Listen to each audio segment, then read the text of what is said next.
Kjo verë mund të quhet një betejë e vërtet me seteve fotografike hot dhe thashëthemeve në fushën e muzikës. Nuk ka vlerësuar veç se 2 javë nga fotot e saj të nxehta në CFDA Fashion Awards dhe Angela Martini bëhet përsëri protagoniste. Modelja shqiptare vazhdon të trondisë ata që shfletojnë faqet e shtypit roz, pasi guxoi të dilte pa të brëndshme në tapetin e kuq të çmimeve të modës në New York. Shkodrania me linja të përsosura provokon përsëri. Nisur nga deklarimet e saj se nuk do të pranonte të pozonte nudo, është zbuluar se në të shumtën e fotove që ka kryer për reklama, ajo shihet si fotomodeli që nuk e ka problem të pozojë pa pjesën e sipërme të veshjeve, e që në gjuhën e modës quhet topless.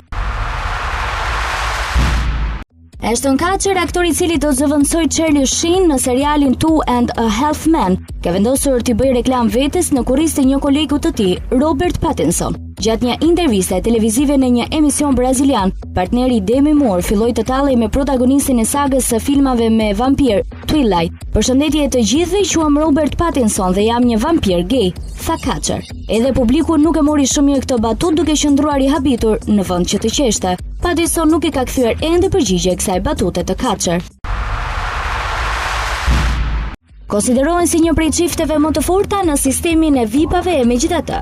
Gwyneth Paltrow, 38 vjeç, thotë se martesa e saj me këngëtarin anglez Chris Martin, 34, nuk është perfekte. Chris dhe unë kemi uljet dhe ngritjet tona, kemi shumë gjëra të përbashkëta dhe duhet të bëjmë që martesa jon të funksionojë, tha për revistën angleze Easy Living. Aktoria amerikane është martuar me liderin e Coldplay në vitin 2003. Çifti ka 2 fëmijë, Apple 7 vjeç dhe Moses 5. Sipas Paltrow, për të bërë një martesë të funksionojë, duhet që burri dhe gruaja të jenë sa më sinqertë dhe të komunikojnë sa më shumë.